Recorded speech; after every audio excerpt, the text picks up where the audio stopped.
$5.95. Plus, no interest for 24 months on select purchases with your good credit and enjoy free shipping as soon as next day. Celebrate the start of summer and shop the Memorial Day event only at Living Spaces. Living Spaces. The Barnes Firm. Injury attorneys call 1-800-8-million.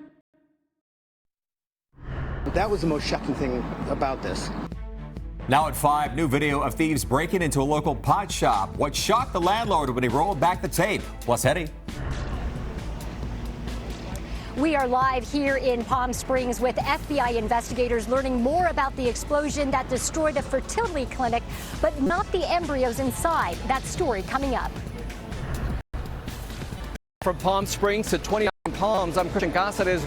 We're continuing to follow this investigation as the FBI continues to search.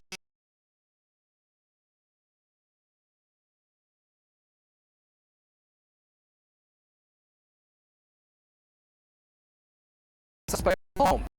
News 5 starts right now. This is NBC4 News at 5. And we begin at 5 with that explosion outside a fertility clinic in Palm Springs over the weekend. Tonight, we're hearing from the patients who go to that center. Good evening once again, everyone. I'm Colleen Williams. And I'm Michael Brownlee. We're also learning more about the man who police believes triggered that blast and what investigators learned while searching his home. Then we have live team coverage in place. NBC4's Christian Cáceres will have more on that search out of 29 Palms. But we begin right now with NBC4's Hetty Chang, who found out how those embryos were saved. Hetty. Yeah, Colleen and Michael, when you consider the damage and the magnitude of this explosion, it is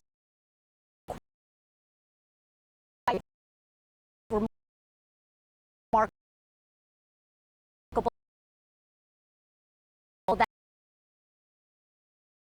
that all of those are safe thanks to a few first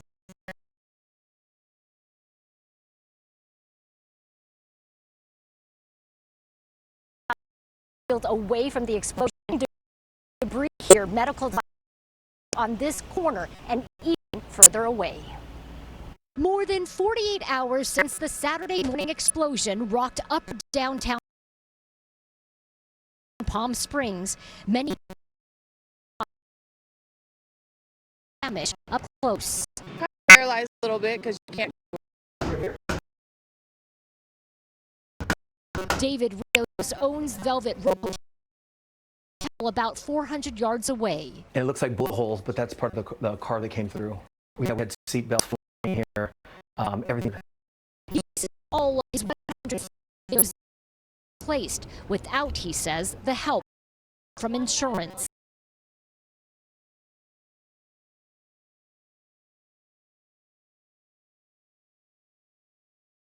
And we call our insurance thinking they're going to save you and to come because we don't have coverage on terrorist attacks.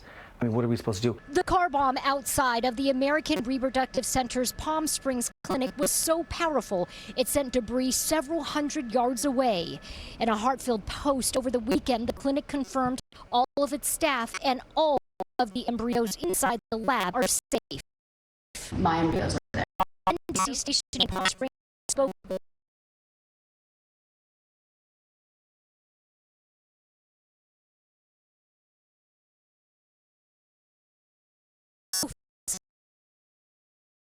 who say American Reproductive Centers helped them conceive their baby son Jackson, and they plan to expand their family soon. Once we heard that they were safe, you know, there is a sense of relief. We're planning to do our next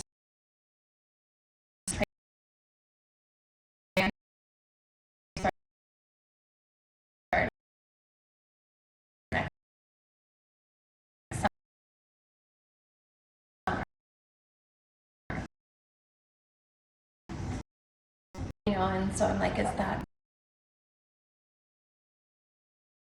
okay? Palm Springs Police Chief Andy Mills sharing photos of FBI agent Chris Meltzer and Assistant Fire Chief Greg Lyle.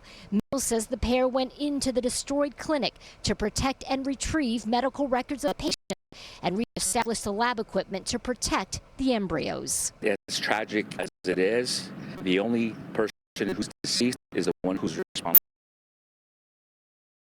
for this incident. And obviously a lot of businesses were damaged and stuff, but that stuff we can rebuild. And if anything, it's going to unite us as a community to make us stronger. The Palm Springs Police Department tells us all 4 people who were hurt in this explosion have since been treated and released. Police tell us 2 of those people were sitting right there at that bus stop you see there. They walked themselves right into this hospital. This is Desert Regional Medical Center. We do know that the FBI is continuing its investigation here for the next day or so. This street, a main thoroughfare here in town, Indian Canyon Drive, remains closed. We're live in Palm Springs. Hetty Chang, NBC4 News. And our team coverage continues right now in 29 Palms. The bombing suspect's home. Tonight, a portion of that neighborhood remains closed. Christian Caceres is live in 29 Palms. Christian, the feds are still out there working on this. Colleen, yeah, that's right. The suspect's home continues to be surrounded by federal investigators as many families are watching this unfold. Now, I want to show you what situation looks like here behind us. You can see several agencies out in the distance, but this is the federal investigation, which is now in its day. Families living along Adobe Road